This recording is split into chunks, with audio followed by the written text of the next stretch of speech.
Call the meeting to order. It is Wednesday, April 19th, 10 a.m. We're in the airport conference room.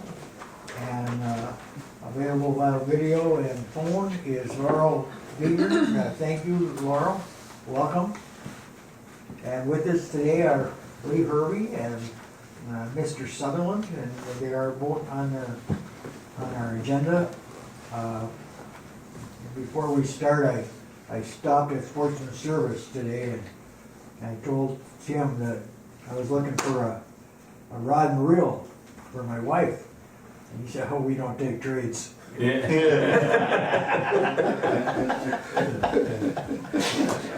So the first order of business is to approve the agenda as presented.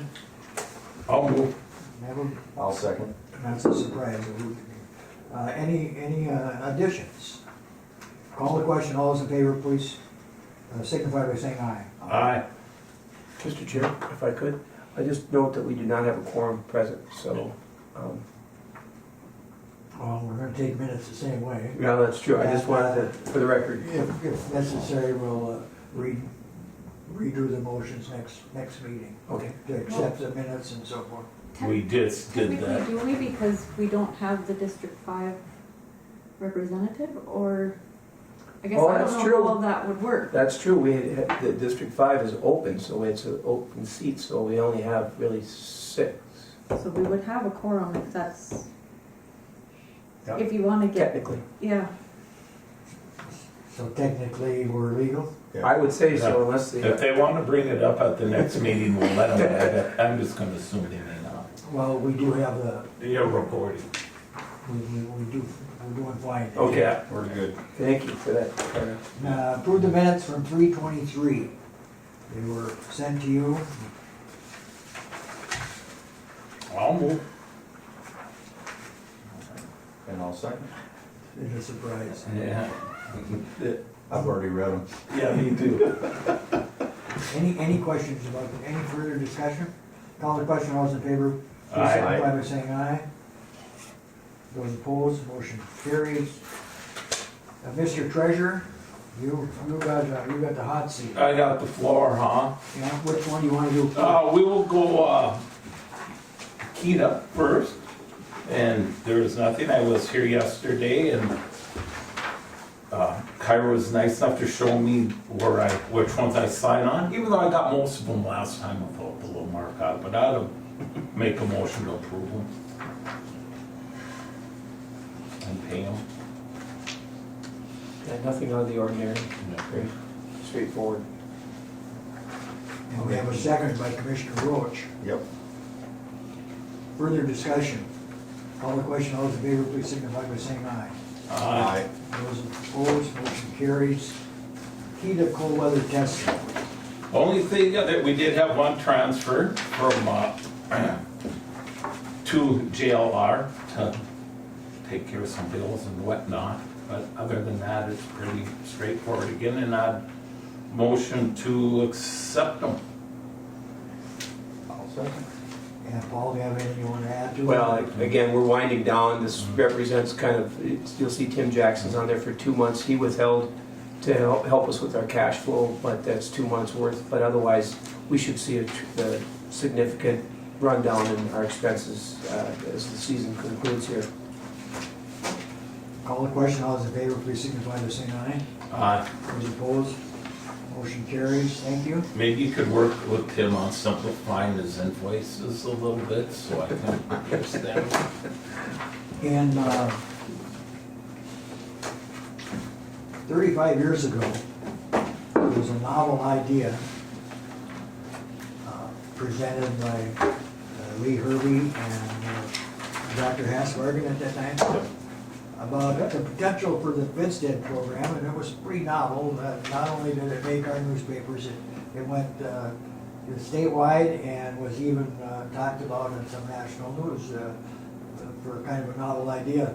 And we're grateful today to have Lee with us. Come on up, Lee, and join us. Pretty soon, you hit here long enough, you'll be able to vote. Oh yeah, you come to another meeting. So for a variety of reasons,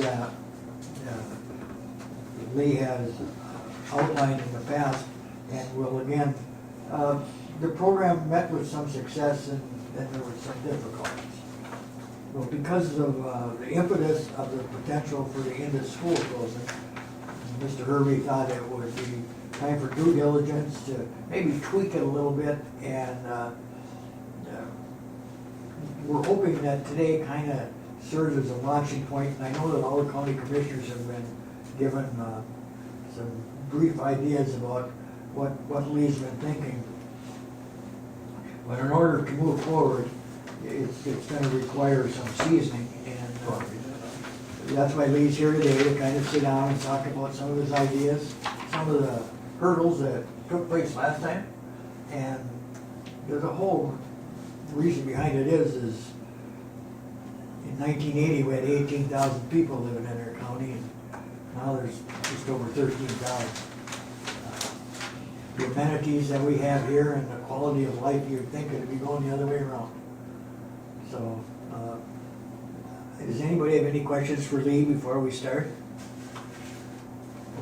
Lee, the floor is yours, and as I say, I'm hoping today we can use this as a stepping stone for germs of ideas, or to see if we can do something to help everyone. And I think that your current proposal may do that, so go ahead. Okay, well, thank you for letting me come before you. And I do have the experience from way back, and back then we weren't trying to use anything but county and state land to put into the program, which if they built a home, they would inherit the property and get a warranty deed. Jerry Andre basically was the administrator of the program back then. If you remember, I don't know if any of you remember him. I don't know if he's still in town or not. But anyway, I think there was about 2,500 interested parties at that time that were interested in the program, but due to a lot of bureaucracy and a complex program, especially trying to get land out of the DNR, state land and county land, the program was way too complex.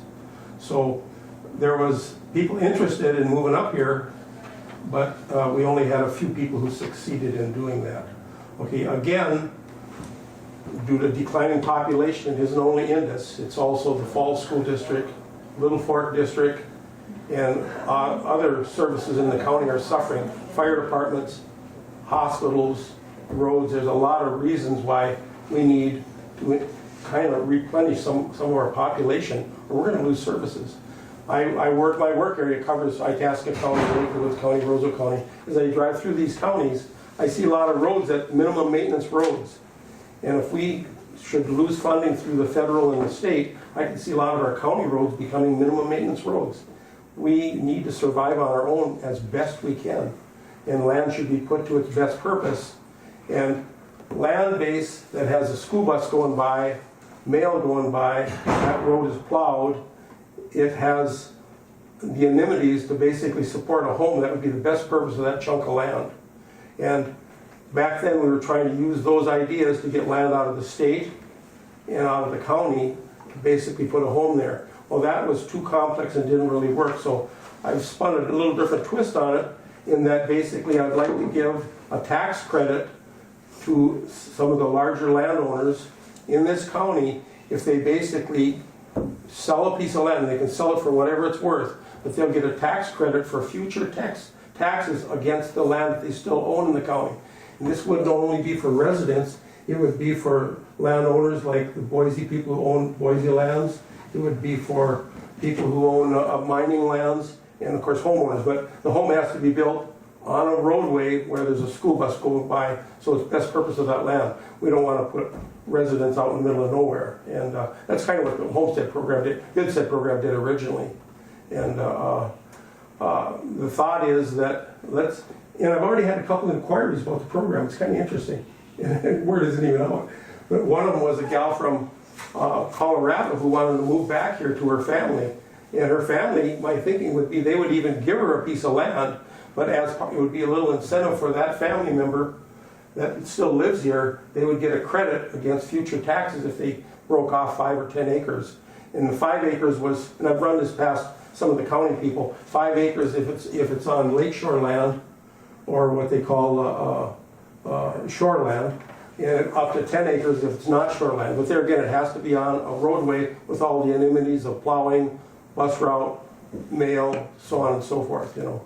And I've handed out some, a little bit about the program, and what I'd like to do is sit down with maybe you at another time or some of the county people and come out with I want to keep the program simple. The original program got to be too complex. Jerry Henry basically was just overwhelmed with people who were interested. The people, when they looked into it, it was way too complex to administer. I'd like to see the program be a 2-page program where basically it's got simple rules, simple outlines, and then basically the county could run with the program. And the way it would work, a good example would be a farmer. Farmer's got 800 acres. Right now that farmer does not want to part with 1 acre. You can't get a hunting land or a farmer or people who got land out in the country. They don't want to part with any of it. But their taxes are going up. And some of the people now live in Minneapolis. The land has been inherited them. Their family's given it to them. They don't even live up here. They don't want to part with the land.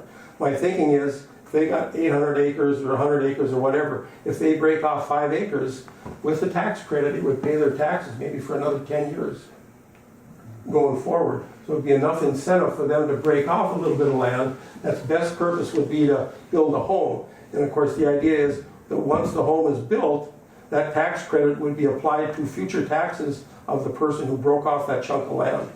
And so that's, in a nutshell, kind of how it works. So basically, we're getting land. Well, look, if you look at all the land in the county, there's only about 12 or 13% of the land that's ad valorem, in other words, privately owned. The rest is either Indian land, right-of-way land, federal land, state land, county land, and there's probably a few others. Okay, so we only got a little bit of land to work with, and the people who own that land right now don't want to part with it. We got to give them, and there's people who want to move up here, and they want to live here because of the internet is getting better, the crime in the city is getting horrible, but if we don't get some more people in our rural areas, not only is Indus threatened, the Falls School District is threatened, Little Fork is threatened, Northland is threatened. We got a lot of reasons to basically get a few more people. And if we could, let's say we could put a couple thousand homes into this county, that would go a long ways to help the tax base, which would keep the county services going, the health services going, the hospitals going, so on and so forth. And that's kind of what I'm proposing here. And I'm open for questions. I guess that any unit of government is going to want to know, is it going to be revenue neutral to them? The government would basically, wouldn't be revenue neutral if a home is, okay, right now you've got a piece of farmland, let's say you got 35 acres, I'll use my own land. On that 35 acres, the county taxes is only like, it's farmland, agricultural land, the county taxes is like $30. Okay, if you break off from that agricultural land 5 acres and a home goes on there, that home is going to be worth, let's say, at least $100,000. Or even if it's a mobile home, or even if it's a pre-built home, it's going to be worth quite a lot more. The tax base to the county now, because it's residential rather than agricultural, is going to go up maybe $1,000 a year or $2,000 a year. If it's shoreland property, it might be $3,000 or $4,000 a year. And the idea, it's not going to be to the county, it's not going to be income neutral, it's going to be a benefit to the county. And it's a benefit to the person who puts that chunk of land into the program, because now they get a tax credit towards future taxes on their own taxes because they put 5 acres into the program. Make sense? That's good thinking. Yeah. Lee, is this, and thanks for coming today, and I think this is the timing is really good for this. Yes. And the fact that you look back and what didn't work before, I think you're right, simplification always helps to administer and for the potential. Is it a 5 acre minimum, is that what you're proposing? 5 acre minimum, maximum 10 acres. 5 acres of a shoreland period, up to only 5 acres, and 5 to 10 acres if it's not shoreland. The only thing that, and again, I applaud you, and I think this is really something to strongly pursue, because you're right, the population decline, there's a lot more implications to that beyond just, schools. Right, so that one. Affects the services for everybody. That's the thing, the key is to get families, not just a couple that wants to recreate or get away from the city, but I think if you could really target families where you get kids that are gonna stay here. You know, that's another big, and I don't know if you can, how you maybe make a multiplier if it's a 5, you know, the size of the family, if you get more credit, if it's, I don't know how you would do that, but I think the timing is right. As you say, what's happening in even Minneapolis, the crime, the congestion, the lifestyle here, now that broadband is we're making great inroads. So I think it's a great idea. The one thing I would love to see on top of that though is, and you mentioned shoreland, I've been talking about this for a while. There's chunks of property that the state owns, there's school trust, but along Highway 11 between here and the junction, there's big chunks of land that, why does the state own them? And if we could, the river is a big, water's a drop, and that would really, I think, do it in concert with what you're proposing, but also try to free up available land that's out there that could potentially be developed. The reason I'm targeting basically landowners, which are mostly farmers or loggers, is because that's relatively easy to do. The first program we did, the homestead program, we had to pass legislation at the state level, and we did. We did pass legislation that the state had to give us a parcel of land if its best purpose was to build a home rather than growing a tree. And under that circumstance, we were able to pass legislation that the state land had to be put into the program, the county land had to be put into the program, because land's best purpose is served if it's used for its best purpose, and maybe growing trees on the shore of the Rainy River is not the best purpose of that land. Maybe it's a home. But I think we should be careful here that we don't go for too much too fast, or we're going to shoot ourselves in the foot, because last time the program fell apart, it got too complex. And breaking away land from the DNR, they say we'll sell you land. If you've ever tried to buy a piece of land from the DNR, oh yeah, no problem. Well, get back to us. The next thing you know, it's 3 years later, and you still haven't got deed to that property. My nickname for the DNR is Doing Nothing Rules. And it does.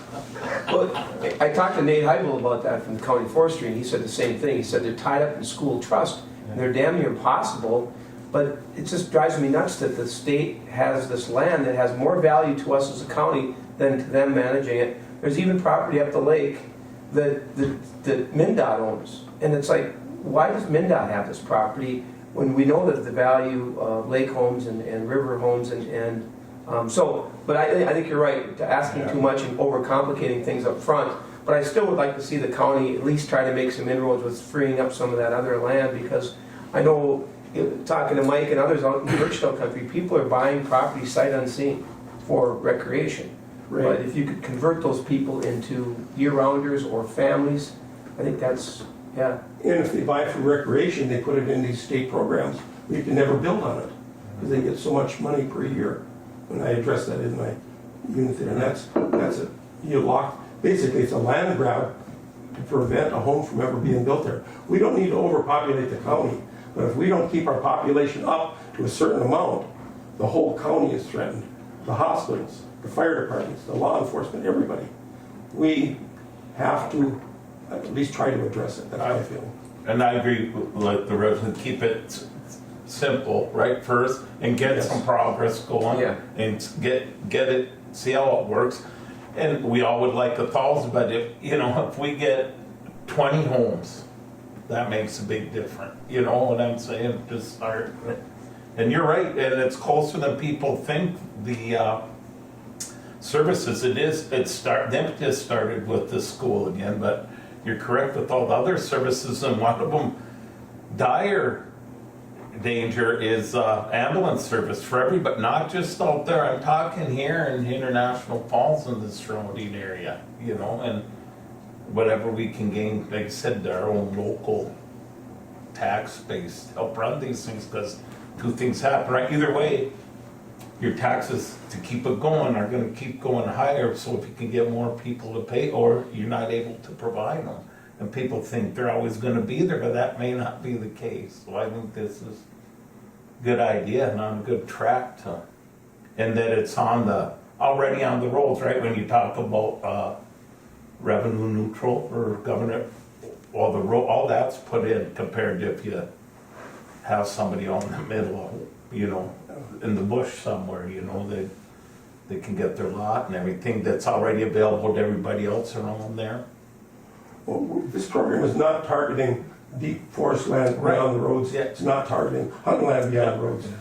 But if you've got a school bus going by, Yeah. you've got a mail route, that road is plowed, you've got 911 services, the best purpose for that chunk of land, and if a farmer puts that 5 acres into the program, he's maybe willing to do that because he's now deeded the land to the kids. The kids live in Minneapolis, they're paying high taxes, and they see this program, they're willing to break off 5 or 10 acres.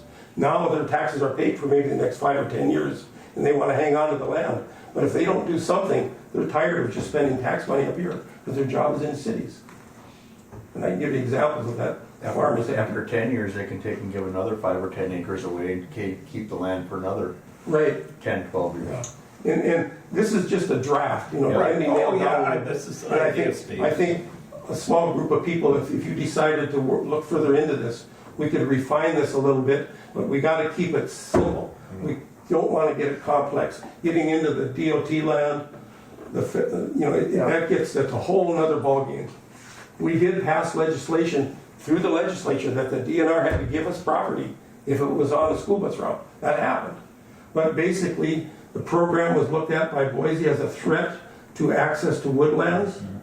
They basically felt that, that shouldn't, the DNR was not in favor of it. They looked at it as a threat. The two of them got together and basically got the Deer Hunters Association to pound the county commissioners into killing the program. And that's what happened to the first go around. But it was too complex of a program. And of course, when we started it, we didn't realize dealing with the DNR was so complex. That doesn't make them unique in government business. Well, I'm here for questions, and I don't want to bore you with some of the stuff I handed out. You probably know, But basically, my idea is a simple program with one set of how it works, maybe, and I've already kind of handed that out, a draft of it, another page of the outline of exactly how it works, and that would have to be worked out between the county and you folks, and I'm willing to help. Sure, and obviously the buzzword is simplification, and I think we're hoping today that we can use this as a springboard for more discussion. But ultimately, it's gonna land at the county board's seat. So my thought is that if Commissioner Roach would muse about this a little bit more, if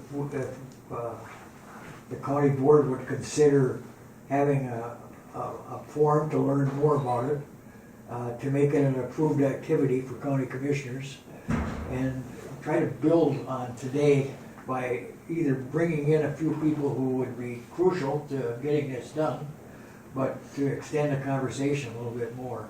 Because we can walk out of here today and that's just the end of it, unless somebody at this table, and I'm going to include Paul, tries to carry the ball a little bit. It might be the biggest crisis we've got going on right now is just how many people think it's a great place to live and so forth and so on. So, today is probably not the day to sit down and talk about what kind of checkpoints we should have, if this is going to work, but try to make it a broader discussion with folks from other entities.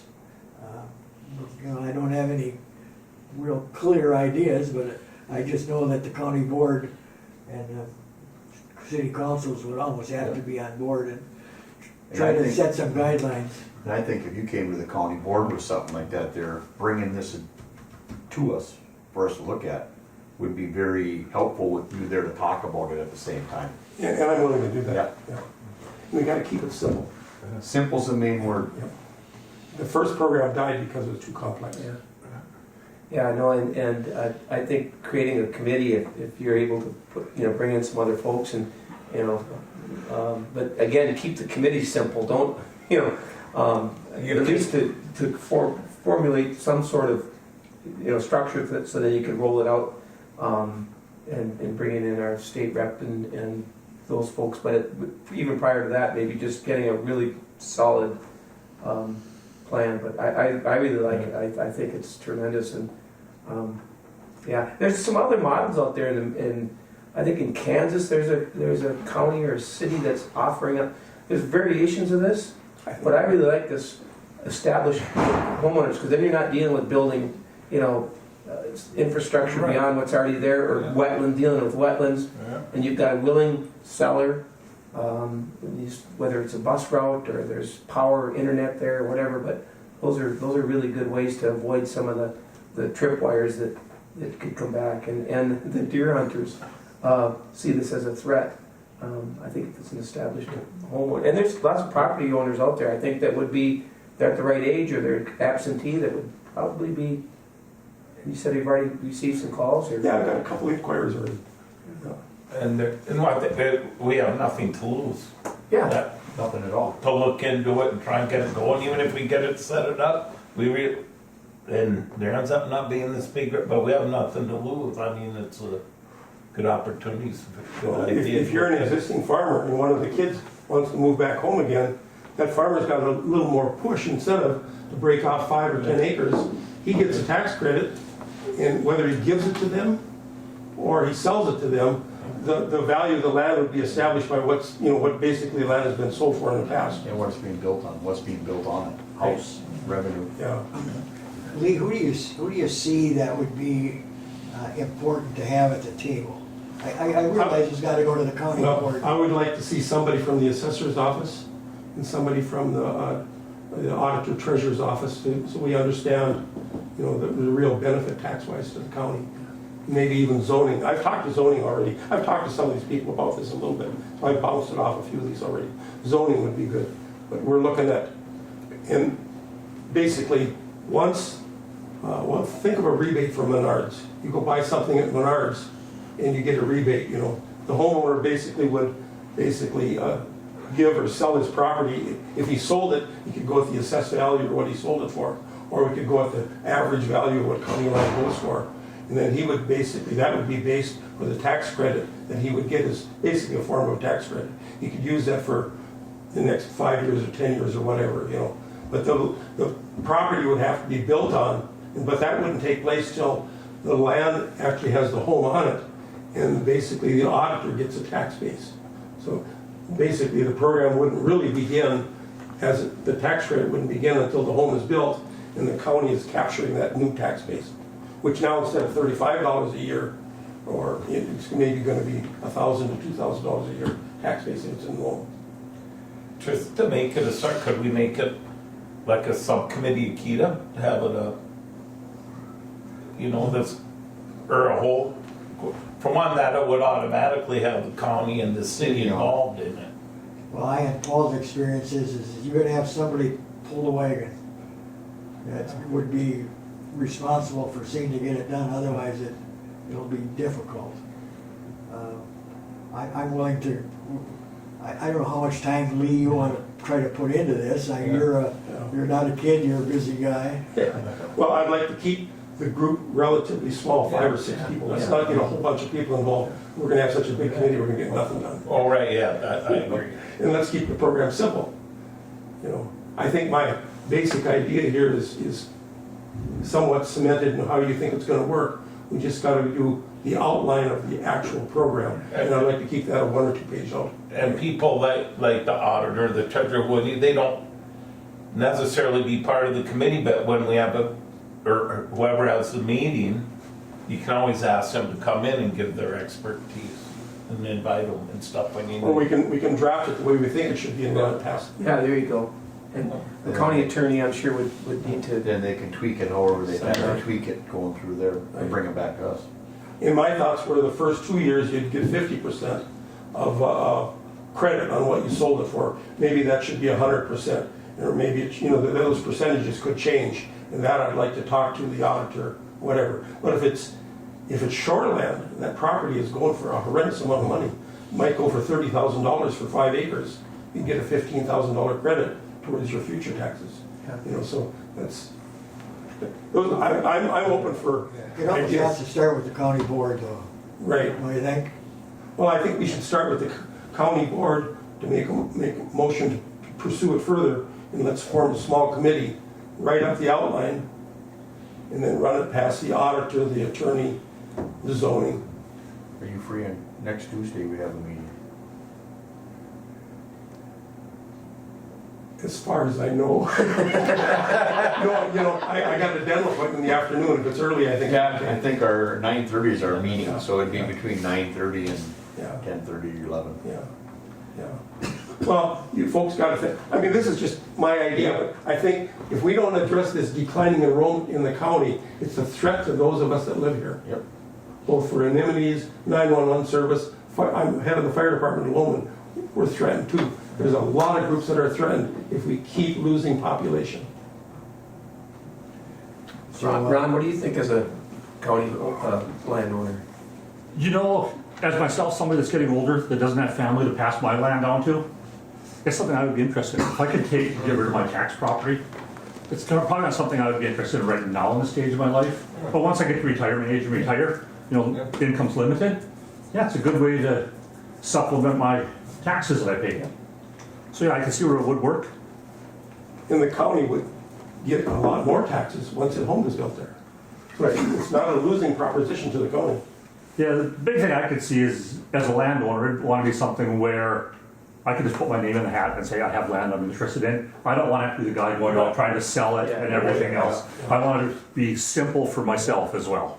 Well, I think maybe a realtor should be involved a little bit too. Yeah. You know, Because if you got a chunk of land you'd like to put in the program, and you got nobody you can give it to, or a target that you want to give it to or sell it to, you could always get a hold of a realtor, and I'm sure they would pounce on it. Well, the county, or the city's already, we're just starting to implement a program like that on our website where these parcels that are available in the city to explain the same thing. Exactly. That people are interested, they go on there, they look, they can find it, look Yes. into it. So that's something that could be done, and So, trust me, I don't know enough It about just has to be simple. Yeah, that'd be part of this, and in this day and age, that is all part of the simple, right? Get it online, and maybe it can be expanded if we ever get that. And we have to make it simple for a lot of the people that are here now that are older generation that aren't IT tech savvy. Yeah, I mean, they want to just be able to pick up a phone and call somebody and say, hey, I have this available. I want to do that today. I know. Have a problem with your phone, you find a kid and they tell you how to fix it. yeah, right, yeah. Then they all move to the cities. Yeah. You know, see, then we'll get a backup with all this, so yeah. So, would it be better for you to, Commissioner, to find a time for the county board to chat with Lee, but rather than just having them come up next Tuesday, would it be better if we kind of set it up so other people kind of know that it might He's take coming. place? Yeah. That Yeah. might have some interest? That might delay it a week or 10 Hold days. it. This is a long-term problem with this county. Yeah, it is. Whether Indus closes or doesn't close, this program still is necessary. Yeah, I agree. Yeah, so I think. I could bring it up at the next meeting, get us talking about it, Get it on the agenda. get it on for the another agenda, yep. So it's out, so people know what's coming. time. And maybe you want to put it in a committee of the whole, so you can just have a frank discussion about membership and how big it should be and who should you consult with, rather than just bring it there and say, yeah, this is a good idea. There's, would be a lot of, it might be nice to get some input from out county, things like that. Yeah. We can do that. Thank you for your time. You betcha. Thank you, I really appreciate it. It's a really good approach. I'll leave a few more copies there. If you need anything, let me know. Yeah, and if you need anything, let Paul know. Okay. 'Cause there might be, the office here is probably capable of making copies and helping out in that kind of regard. Sure. Yeah. Well, I'm from Minneapolis, moved up here, and I like it up here. Yeah. Actually, I like to protect the schools, and the infrastructure, Yep. and keep our taxes down a little bit, which all this adds to it all. You bet. That's everything. Yeah. Thank you. Thank you for Thank you, that. Lee. So I would just make sure now we're clear here. Yep.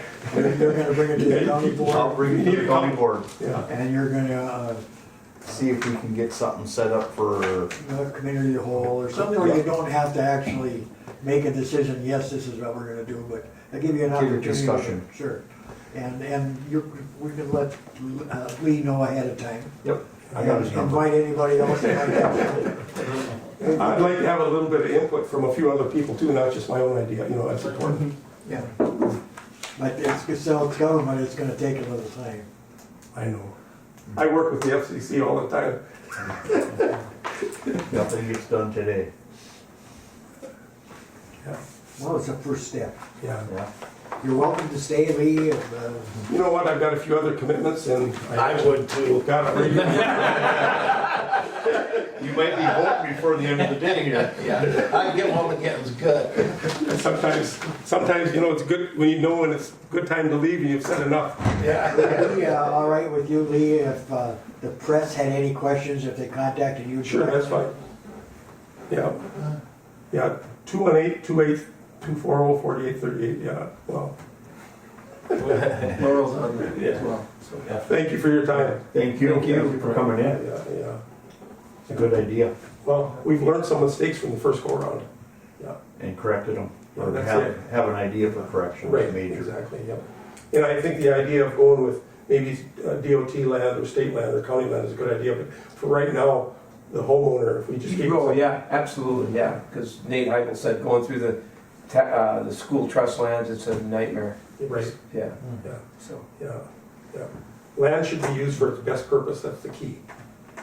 And if we're plowing that road, got a mail bus route, the whole bit, you know, that's where it should be, Well, to create an organization is gonna take a little bit of time, but yeah, if we can start the process today, yeah.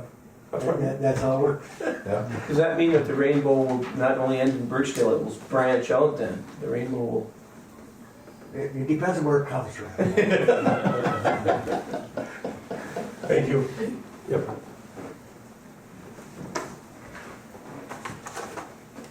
Have a good day, Lee. Yep, thanks, Lee. Yep, thanks. And we have Ron Sullivan is with us today. And with Paul, we're gonna get a cold weather testing update. Last time we had you, had the opportunity to chat, we were over in your offices. Sure, Appreciate you coming over here today. oh, no problem. I was available. You know, we tout cold weather testing program here, and I know that Mr. Roach is involved in it too, on a constant basis. It's a big deal. It is. It's a big deal, and it's something that we can hang our hat on in a lot of different ways. Like at one time, I think, Paul, you kind of had some figures of what the overall impact was to our area. And it's pretty amazing when you start talking hotel rooms and food and gasoline and all the other amenities that are around. So, yeah, you know, it's interesting if you add up all the history with Ricky and how long Ron and his family's been involved in cold weather testing. I mean, it goes back a long way. We're all getting a little older, but it's interesting to see how it's come full circle now, and Ron and his role with his current status there. It's been kind of an interesting ride, and it keeps changing as everything evolves over time. But thanks for coming, Ron, and, Sure. and it's an opportunity to hear a little update from what those folks are up to and some of the activities that they've been involved in. So, thank you. you wanna Well, I just by introduction, he can. I'm good. Just introduce a bit of what we've done here with Jaguar Land Rover. First of all, I just want to thank both Keda, the Airport Commission, and Anderson's, and our local staff and the businesses who support us here in International Falls for making our test season such a success. Just a bit of an overview from last winter. As you probably all saw, we had quite a few robustness cars running around Koochiching County, northern Minnesota. We did put over 200,000 miles on our vehicles up here this year. That's over 16 vehicles. We had a mix of both our gasoline vehicles, our diesels, and our hybrids. As far as local support, we did hire 10 people up here in International Falls. They've been working for us for about 5 months. Staffing has been a major challenge up here. I could have doubled that number. I had extra vehicles that I could have brought into International Falls. We couldn't hire the people. I know Paul let me use the conference room here. I think I did 12 interviews, offered 10 people jobs, and 1 person took it. It's just, people just don't want to come to work. It's unfortunate. We've doubled our salary in the last 5 years from what it was. And it's just, I think it's a struggle that all small businesses have in northern Minnesota. On a 5-month basis, so. Yeah, that's the whole problem that Wouldn't we you have. need a whole is lot of it's- people like me that, Exactly. That's the problem that we have. It's not a full-time operation up here just because we're here because of the cold climate. So I will get into a bit that will help us in the future, hopefully, later on. But we did also have quite a few visiting engineers come over. We had 36 foreign visitors here that were here for an average of 10 days. They did bring 24 vehicles in International Falls. Our total spend in International Falls, not including what we pay Keda for our rent and services over there, was about $400,000 this year. So we did bring a bit of money into town. Going into the future, starting this summer, our robustness fleet is increasing again, so we're gonna have to try to hire some more people. We do have quite a few new programs coming. We've got all of our gasoline and diesel vehicles that are meeting the next level of emissions, both European and US. We've got our new battery electric vehicles. They'll start showing up here in the market here this fall, early winter. We're also looking at some hydrogen powered vehicles. They're probably a year away from that still. And International Falls, along with Portland, has been chosen as our USA hubs for some of our next technology vehicles. So we're gonna have vehicles running here in International Falls starting 1st of July. That'll include local staff. The main reason they chose International Falls is our weather. We have all seasons of weather. So we've got summer, winter, snow, fog, rain, and also our road conditions that we have here match Canada. So they're bringing all the testing that would have been done in Canada in northern Minnesota. So it'll be quite interesting. You'll definitely recognize the cars when they come around. The first generation of them will be here for 9 months. It's basically just a data analysis collecting. So they're gonna have sensor pods all over the cars. You won't be able to miss them. They actually won't even fit through a garage door. So should be interesting, should be challenging. I have a lot of training to do for my drivers. I've got to go spend 2 weeks in Europe just to learn how to run all the systems. So interesting times ahead for us. if we looked ahead and tried to plan or put some capital aside to help, you see the day we might be autonomous up here with Yep. cars testing? It is coming. Jaguar Land Rover, as of right now, isn't pushing full autonomy because they're a driver's vehicle. So it's just gonna be more of a driver assistance system that's coming into the cars. But 10 years down the road, everybody's going that way, aren't they? Well, I think I and Paul and these gentlemen here want to make sure that we're positioned in a way that other communities don't say, hey, we got a better idea. Now, the biggest challenge that we're gonna have right now for the next 4 to 5 years is EV charging. Because Jaguar has announced that we're all EV starting in 2025. So you won't be able to buy a gasoline or diesel Jaguar after that date. We've got our new cars should be hitting dealerships for sale starting the end of 2024. Our battery powered Range Rover is coming out next year. So that'll be our first vehicles up here. That'll be hitting the market. We'll have quite a few test schemes coming into the market. I don't know how many European groups we'll have coming over to support the battery cars, honestly. A lot of that is going to be done in Europe because there is no emission standards. That's a big thing why we have the engineers come over here now is US emissions. We will have the battery vehicles in our robustness fleet. More and more of it's getting pushed onto our local staff for that sort of testing. We don't have the people coming from the UK for that. So those programs are actually going to start increasing in size, where some of the visiting engineer numbers will actually start tapering off. I don't think we'll really see a big taper off for probably the next 5 years, because JAG has said they're not going to be full zero emission until 2035. So we do have another 12 years still of gasoline diesel engines out there. After that, who knows what the technology brings? It's changing on a week-to-week basis. I mean, you got synthetic fuels coming in that are carbon neutral. All those sorts of things are still hitting into the market. So we don't really know what's going to bring. You have to kind of keep open eyes on every technology as it comes out. I think we'll probably have to lean on you for advice, Commissioner Roach, but we just want to, I and Paul have been talking about it, that we just want to position ourselves, and you might talked 4 or 5 years, but Yes. in the cold weather testing business, that's the next week. Yeah, and the thing that we've noticed, we're putting in more EV infrastructure at some of our other sites, Colorado and Phoenix, and it's a 2-year build out. So it's not something you can say, we need this winter, let's do it now. No, it's something you have to say, no, we're gonna need it in 2025, let's do it now. So that's the one challenge that we have. And it's not from our side, it's taking time to get it. It's just getting the infrastructure in from the power companies, the charging manufacturers. All of that, there's such a long lead time with right now, and that's what's really delaying our installs for everything.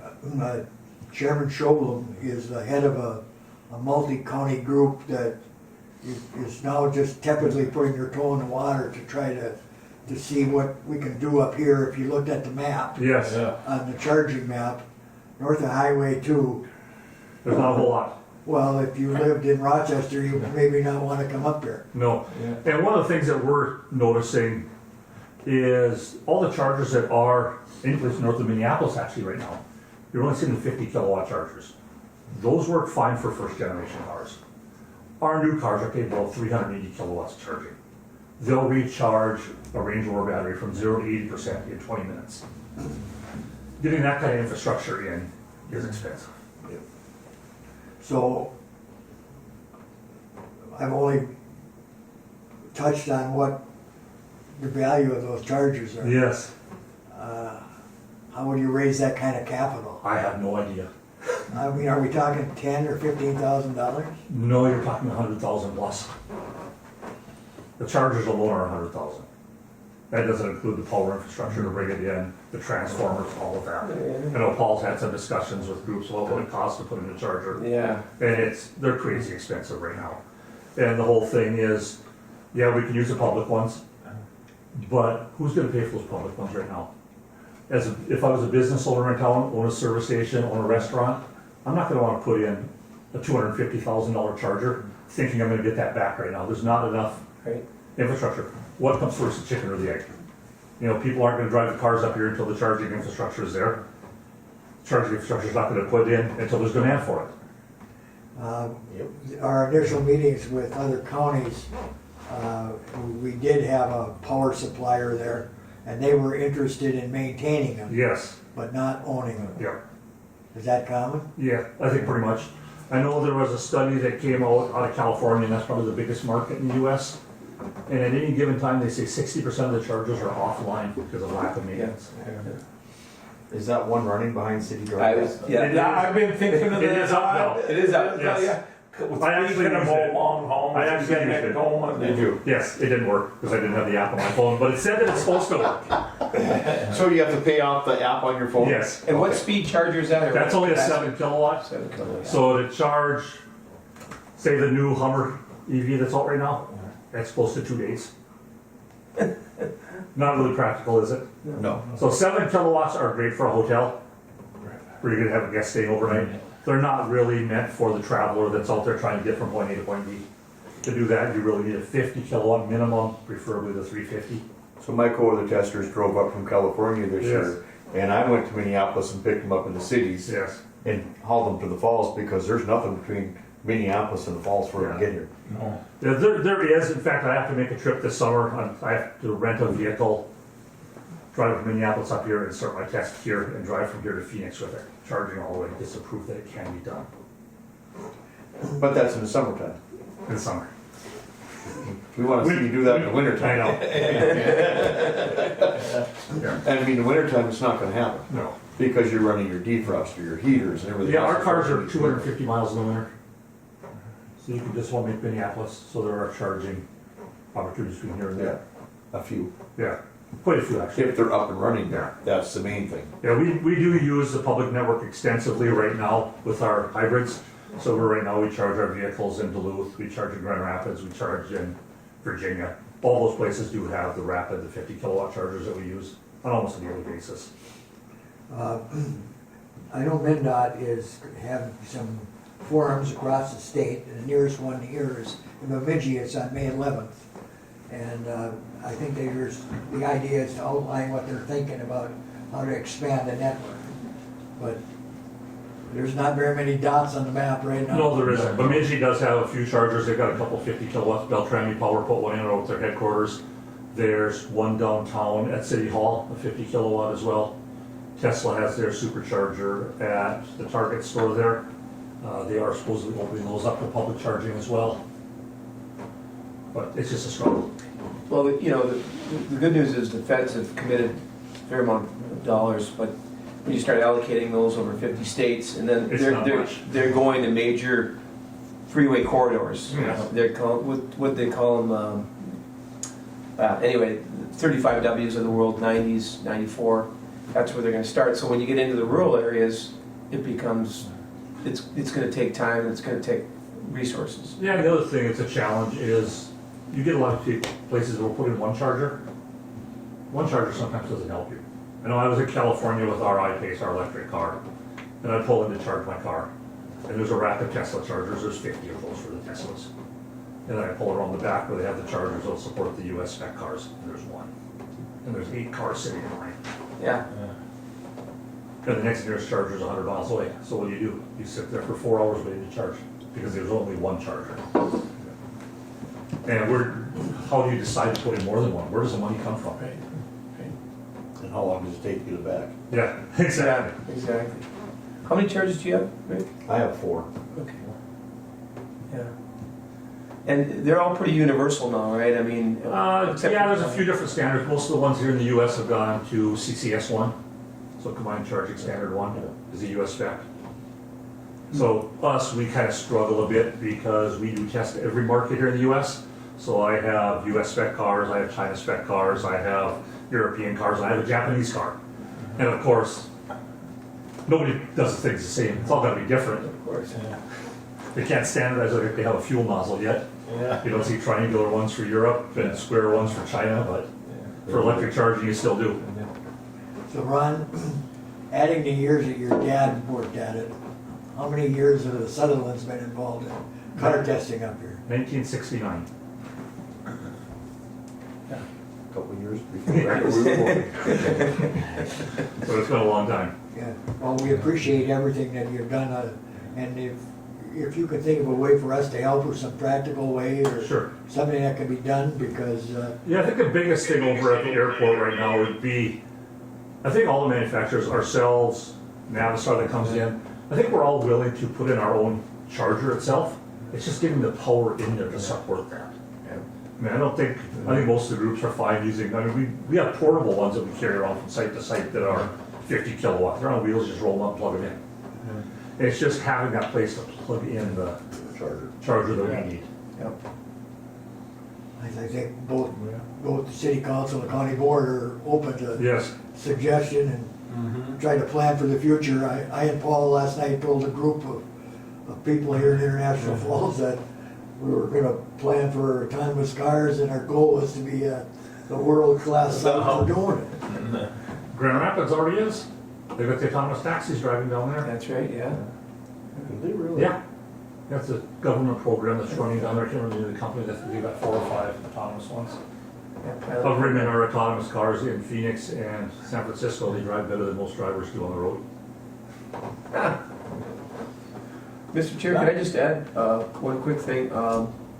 Thanks, Ron, for being here and sharing that information, because that's good. I think some people, they see the vehicles driving around, but they don't realize the overall impact. And even with COVID and some of the constraints that put on cost to get people in vehicles over here, there's still a commitment to this location. And the great thing about working with Ron is occasionally we will run into a jam or we'll need some help, and he's always there, and he and Mark and his staff over there to help out.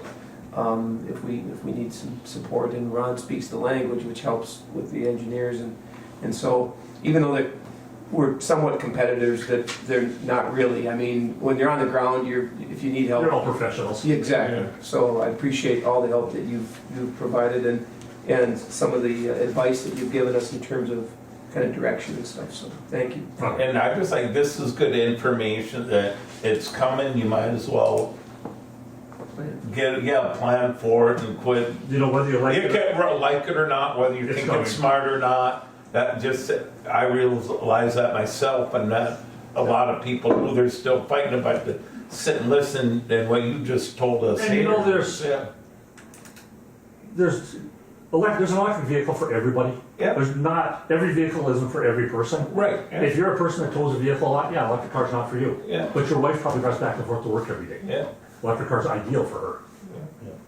So I mean, there's a market for it, but like I said, it doesn't fit every person, but people just have to have an open mind. All right, and just you talk about California. Well, Yeah. they sell a lot more cars in California than northern Minnesota. Exactly. So that's going to be what their concentration is going to be. Their innovation, that not worrying about. So we got to get on the end of. This But there are very nice things with electric vehicles out there in northern Minnesota. One thing I will say is very nice is my drivers absolutely love them in the wintertime when it's cold.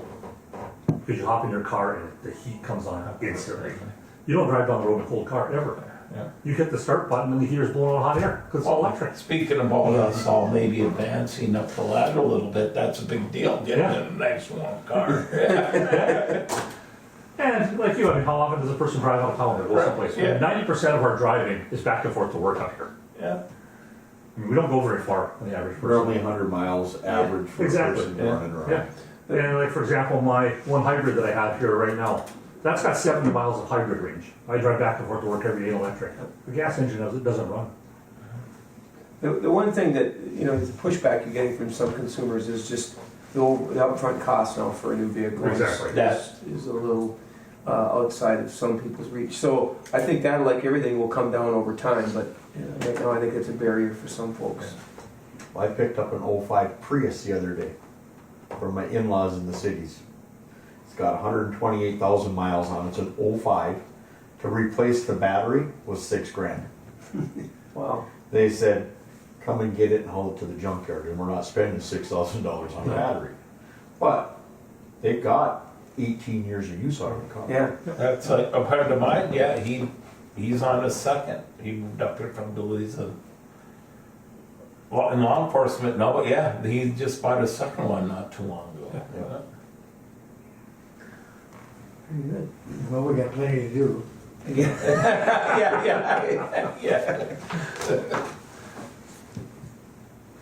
Any other questions for Ron? No, I'm good. Ron, we appreciate you coming. All right, no problem. And- You guys have any questions, give me a shout anytime. And feel free, if you want to add anything, chat with Paul, we'll always have a seat at the table Oh, for sounds you. good. Thank you much. We could use some driver support or just, Always need that. It's just like I said, it's difficult when it's a seasonal job. yeah. And we just- It should get right into people that are retiring or want extra money, Yeah. extra income in the winter time. Unfortunately, I think our cars do intimidate some people because they're so Electronic. electronic in them. Yeah. I mean, everything's run by touch screens in the cars now. There's no knobs, no dials, no buttons. Everything's all touch buttons. Yeah. And I think that doesn't intimidate a few people. Yeah. Yes. Well, I haven't advanced much past the bicycle. Sure. I didn't see you ride a bike in from Lowman this morning, though, did you? He took the rainbow ride. Oh, okay. All right. All right. You'll have a good day. Thank you. You too, Ronnie. Good stuff, Johnny. Paul, you got some? I don't have as good as Lee and Ron, but I've got just a few things to share with you this morning, be brief. Starting out with One Smith, our friend Felix and his team, they're getting ready to continue discussions with their investment group, and they discovered in the developers agreement there was a question that we had discussed throughout the process of drafting an agreement. Was they're focusing obviously on phase one, a parcel of land to do the 65,000 square foot facility. And in their conceptual drawing, they had a phase two and a phase three. And it was discussed with the city that if they were successful in phase one, that parcels would be available to them for phase two and phase three at no additional cost or $1. If they're going to invest $250 to buy the property and $12 million to build the facility, that was a good compromise or a good proposal to provide them additional land to grow. That wasn't in the final draft. The final agreement. We missed that. So went before the EDA on Monday, and there was agreement to change that modify the language to show that they would provide additional land. It would still leave some land within the multimodal for other customers, but it gives their investors confidence that they're in this for the long run. So I think it's a win-win. And so we're working with the city attorney just to, it's a minor change. Right. Yeah. Also, Felix will be up next Friday to work on a variety of the details of the project, including meeting the new port director and MD&W, meeting with those folks, and actually go to the site. Hopefully by then we can maybe walk it a little bit and look at what we're up against. Also, the Deed Main Street program, Michael Kolkloff from the Northland Foundation, they were the initial funders last year with the state. The state dollars went to them, and they worked throughout the Arrowhead to provide the funding for this Main Street program. He notified me that there's a second round of funding through this program. They have between 200 and 400,000. It's a pretty big range, but they have 200,000 minimum to provide a second round of funding for qualified businesses. So we're asked to get the word out in fairly short order here, but May 1st they want to invite some additional business owners along those corridors, Highway 53, 1171, and then some of the outlying areas that were identified. So we'll be. The good news is that it's additional dollars on top of the 1.1 million that's already been allocated to Cooch. And what is that for? It's for communities that have been impacted by natural disaster, COVID, and the rest. So natural disaster covered some of the flooding up the lake, so there's 3 resorts that applied, and then downtown Main Street affected by COVID and the border closure, so you can use it for rehabbing a building, construction, remodel, pre-construction services like engineering. There's a whole host of things that it can be used for.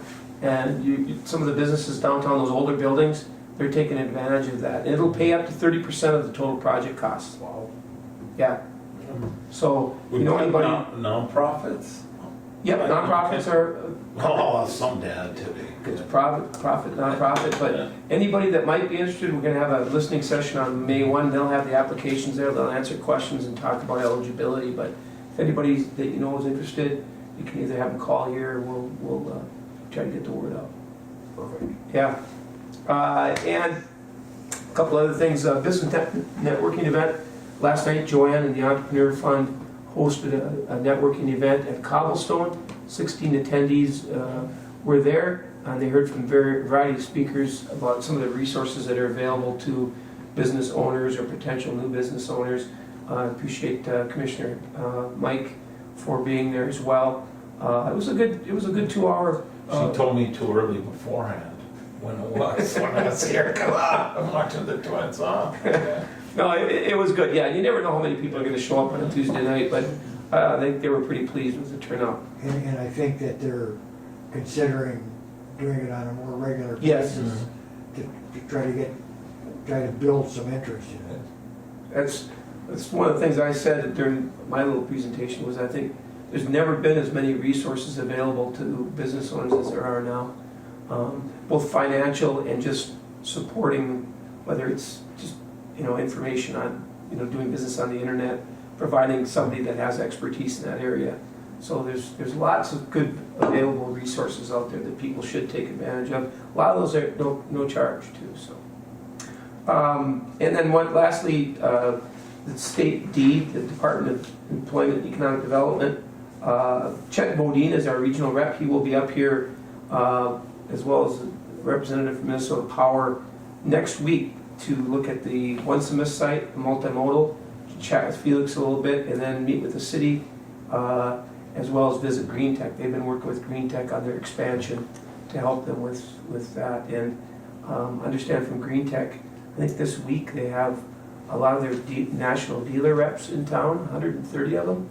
They got a pile of people there. So, but it's good anytime we can get those folks here. And one of our discussion points on Minnesota Power is about charging stations and infrastructure, and so that's next Friday. That's all I have. Oh, and Kyra included in your packets, just a handout of a news story about Warroad and what Warroad is doing, adding amenities to lure, they're having trouble attracting workforce. And so what they're doing in terms of trying to help and attract some of those younger workers to Warroad. And I think a lot of communities are in the same boat.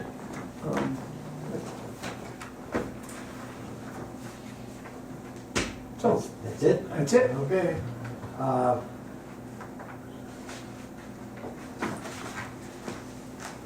The next thing up here is a report from the city, and I heard Counselor say he was very prepared to make comment. I said I'd speak for the city and we'll be part of whatever we do for the land program. We're good. Just that we're there, we had the talk with Paul the other night about adding some language to the development at the multimodal, not so much the city, but my other organization that I'm a board member of, the Koochiching County Food Access. I don't know if everybody's aware, we purchased the shore lunch, and we're pretty excited about that. People ask me what are the plans. I say I don't know for sure, but the ladies have vision. So, but we have the everything that's a full service restaurant. That's not what we're gonna do, but we like the location. It's gonna be ours, and it also helped. We bought a building that was for sale in town and rehab it when needs, but we're looking forward to more programs with that, eventually get into like cooking classes and stuff like that. And of course we get the whole block, so we got some plans for that. But as a city, it's just status quo, plugging ahead. Nothing real major has been novel. Get some roads fixed this summer. We made that for that, but other than that, there's nothing really to report. I'm thinking real hard right now, but stuff going on. It really is. I like that, like we talked about Main Street. I mean, I think it's amazing the number of things that are going on in town, like along Main Street and rehabbing buildings. Somebody came for the old, to get a grant, one of our grants, I don't know if it's a D grant, whatever, that we have for small business to rehab on top of the old sports shop building there on the corner, then put in some apartments. Stuff happening everywhere. Yeah, I think, more than people say. We had a discussion about that also at the, see, now you got me talking, and we're gonna be here all by now. But then that was a big thing. Paul was there at that meeting. We just, to get out the message that there is good things going on in town, that there are things happening. Even 16 people at your meeting, or your gathering last night, that's 16 people, business owners are interested, or in the business that are looking at, improving or building, and those are all good signs when we go down Main Street, so. No, there's stuff going on. I think things are good. Well, thank you, Counselor. I guess I can say this as well as anybody. County Board doing anything? We're working on a jail. Yeah. Trying to get all of our stuff ducks in a row for that. That's a major hurdle, but it's starting to look. Hopefully we should have planning stuff starting to come up, and looking at some prints and stuff from Mr. Corbett's. And How does the swearing-in process go for the new commissioners? Is it soon? I don't know if it's next Tuesday or if it's the first of the month. So That's gotta help. yes, going from 3 to 4 will be major. Yeah. And then we get for District 5, we'll be going out May, I believe it's 11th. Oh, maybe it is May 11th to the 31st For filing. for filing. Yes. So if we get one candidate or two candidates, we can just go into our general election, which would be done by, I want to say they said August. And then from there it would be, if we have to have a runoff, it would be September or October for that seat. So yes, we are working hard trying to get a full 5 board seat. progress. You're lucky you've got some good department heads. Yeah, very good department heads. They do a lot with helping, bringing stuff to the table that saves us a lot of time. Yeah. Very good. County administrator be named soon? We're working on that as we speak, yes. Okay. We have applications in, we are still going over them, trying to find the best fit for the job. Tough one, boy. Yeah, and the dovetail off is, and that, yes, part of the city business, we are transitioning to back as a police station. They're in the process of actually the process now moving it. They haven't known the actual time frame is what I think. I'm being over it. Yeah, so I remember, hiring administrators are major, and that's a tough job. And you would think you would get more applications than you do sometimes. It's hard to find the ones that are qualified and. The ones with all the backgrounds and the numbers and all the stuff that goes along with it. It's not like you're only working with a couple $100 a day, you work with millions. Yeah, right, yeah. So you gotta have somebody that's sharp with the numbers that knows how to run it. Yeah. Betsy does an absolute awesome job with it right now, but she wants to retire, which everybody understands. Well, thank you, Commissioner. Out County is pretty quiet. Both Little Fork and Big Falls and North Home are just kind of idle, waiting for the frost to leave, and they all have summer projects, and actually some pretty big plans that they're hoping to come about, so that's good. And as everyone knows, out in the northwest part of Cooch, the people out there have been beat up to some degree with the impact of a change of just a zip code, something simple like that. I think I mentioned before, when I Googled Mike Hansen, it said he lived in Badette. He used to live in Birchdale. Yeah. Well, that riles me up to just, Yeah. went from the end of the rainbow to the storm. Yeah. And then, of course, the end of school.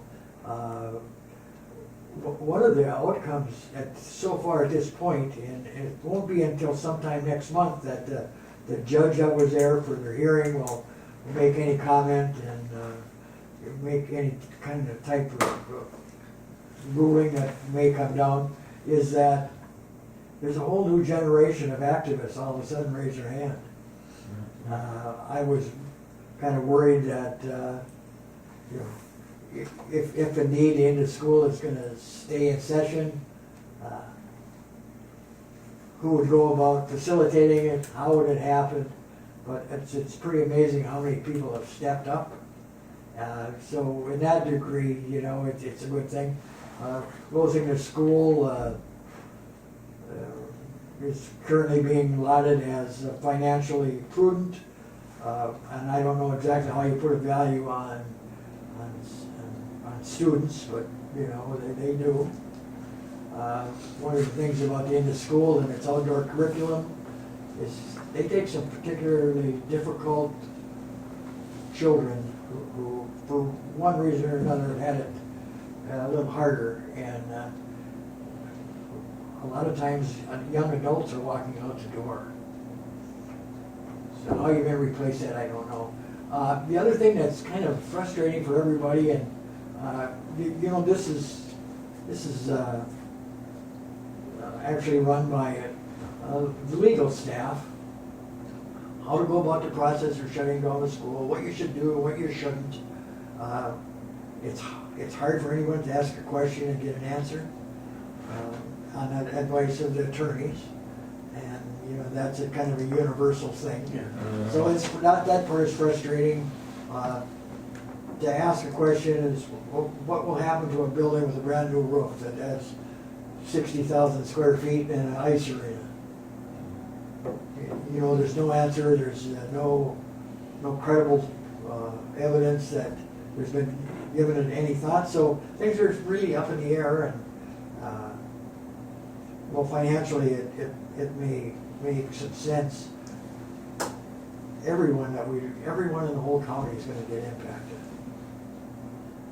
That school district, was formed because that was only the last parcels of land that were open for a school district. So North Home and this became joint. And here we are today, and it has caused some hard feelings. And the county commissioner race is probably going to be one that hadn't been anticipated. I don't know of anybody who was looking for the job, but it'll be difficult no matter who comes out and is going to represent that district. Otherwise, there's really nothing else going on. The Big Fork River went out during the night. Yeah. Yeah, so I got the Black and the West Fork to go, but they were looking pretty loose this morning. Water came up 5 or 6 feet, I suppose, in the last 10 days or so. At your cabin? Okay. I didn't know, I just know that it's up to my dock and I haven't put the dock in. Yeah. Maybe you won't have to. If it cleans up, I won't. It'll roll in real easy. Yeah. If you put them in now, the ice takes them out. Yeah. So you have to wait. Is there anything else, Paul, before we? No, that's, We talked last month about scheduling a strategic meeting, and I'd like to see that happen sooner or later. But one of the items that I thought about coming to town today is Representative Scrava is actually a seated member here.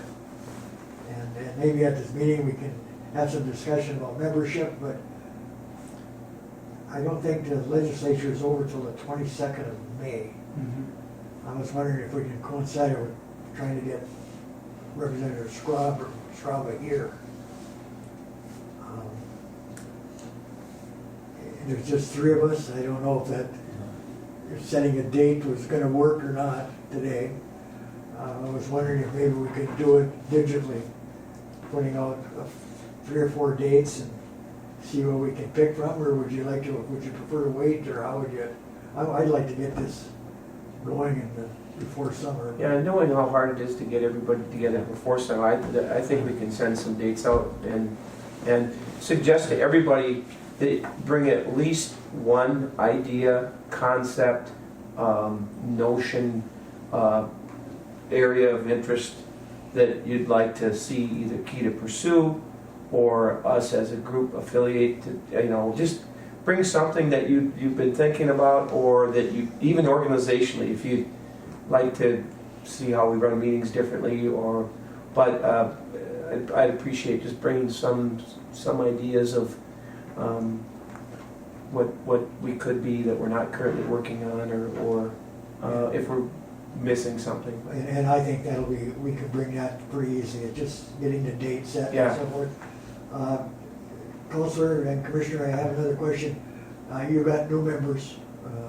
Keda's about 25 years old. Would it help if I and Paul and maybe Tom West, who helped us start this, if we came to your meetings and sat down and said, here's our history, here's how we were formed? So I'd like both the county and the city to understand that we started this as partners, and I'd like to see it keep going that way. Yeah. Prior to that, there was a kerfuffles constantly between the county and the city. Yeah. And these days we're working together, and I don't know if you think that would help or not. Can't hurt. I can't hurt. That's right. Yeah. One of the things that's happening here is that the whole other testing business is still vital and robust. The cost of doing business Yeah. is just difficult. Yeah. So I thought maybe we could do that at the same time. I don't know, Paul, I should have talked to you. No, about that's this a before fair about it. statement, and yeah, I mean, it's worked to this point, but, at some point, and we're finding this out too, just the cost of everything and how we've been able to, not have the city and county support us financially. That might be a thing of the past. We may need to lean on them, even if it's, a smaller amount, but at least putting something to help us get through some of these difficult times with cash flow, but also to signal that, yeah, hey, it's a time for everybody to come together, work together. Lee's coming forward is a great time for that too. The city and county have to work together. We got jail issues. We always have some of the turf issues that are Yeah. gonna always be there, but I think given where we're at with our population decline and the need to be smart with resources, I think it might be time to ask the city and county. Then if, for no other reason, the visit part would be, you said it's been 25 years or so. Well, 25 years ago. And not everybody, I mean, I've lived here. Everybody's changed. Yeah, everybody's All the laws are changed. Some of them are, and then some of the members that started this organization are gone. Oh, right, yeah, right. Permanently. And but a lot of people don't like, but I've been, so I understand. Oh, but there are people, I'm sure, on our board that That don't. don't understand. We've- But it's also, it will be not that this isn't a public forum, but people do watch channels. I get that all the time. And if They watch their TV all the time. yeah, all the time. Yeah, I get, Pete, I saw you or whatever, and go to a meeting just to explain. Yeah. And I like because they can fast forward through me and then just get to you. Yeah. Well, there's only 3 people still alive that were at the initiation of it, so. That's true, yeah. Yeah. So I'd like to pass that history on before I could be gone tomorrow. You know? Yeah. Yeah, I think that would be a good idea. When you want to come, I'll get you on the agenda for the meeting. It can be a meeting or it could be committee of the whole, whatever. You want to read Yeah, it the doesn't matter. EDA meeting won't be till like July. We're in April, Well, right? yeah. Or in April. Huh? Well, we'll figure it out. Yeah. Yeah, whenever. You ready? Let me know. And for the Okay. strategic planning meeting, I'm thinking of, like maybe a little bit longer, an hour and a half to 2 hours maybe. And I don't think we need to have somebody come and facilitate it unless you feel that would be helpful. I think I'll do that. Yeah. Yeah. Yeah, why should that be any different than what we got going once a month? Well, in the past, we've actually had facilitators come, Yeah. but I think we're kind of at a point where we can do it in-house. I believe so. We can just get together with our ideas and Yeah. what do you think? And that's what I want it to be, just kind of a freewheeling kind of throw out ideas and. So you're gonna throw out some dates? Yep. And we can all respond to them. I don't suspect there's gonna be much public comment today. I don't think so. Kyra, when would it facilitate the next meeting in May for us?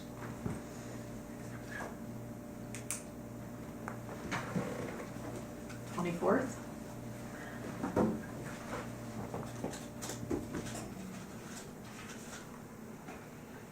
I think 24th work. The 24th, is that what you're saying? Okay. All right, that'll work.